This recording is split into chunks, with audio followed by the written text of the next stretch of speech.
नमस्कार दोस्तों, हाल चाल भोजपुरी में आप सभी का एक बार फिर से स्वागत है।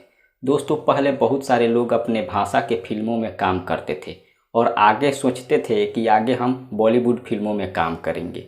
लेकिन आज के डेट में देखा जाए तो बहुत सारे लोग अपना सोच बदल लिए हैं और आज के डेट में ये सोचते हैं कि आगे चलकर हम साउथ के फिल्मों में काम करेंगे। और देखा जाए तो बॉलीवुड वाले भी आज के डेट में साउथ के तरफ अपना रुख कर रहे हैं और साउथ के हीरो के साथ में अपना फिल्में बना रहे हैं। और इसका सबसे बड़ा कारण है कि साउथ के फिल्में आज के डेट में बॉलीवुड को पीछे छोड़ दिया है और बॉलीवुड स्टार भी चाहते हैं कि साउथ के साथ हम काम करें, क्योंकि साउथ में नए नए कंटेंट पर काम किया जाता है और ऐतिहासिक फिल्म बनाया जाता है। और आप लोग देख भी रहे हैं, हाल ही में रिलीज हुआ है RRR, जो कि कमाई के मामले में बॉलीवुड के बड़े बड़े फिल्मों को पीछे छोड़ दिया है और काफ़ी ज़्यादा कमाई की है इस फिल्म ने।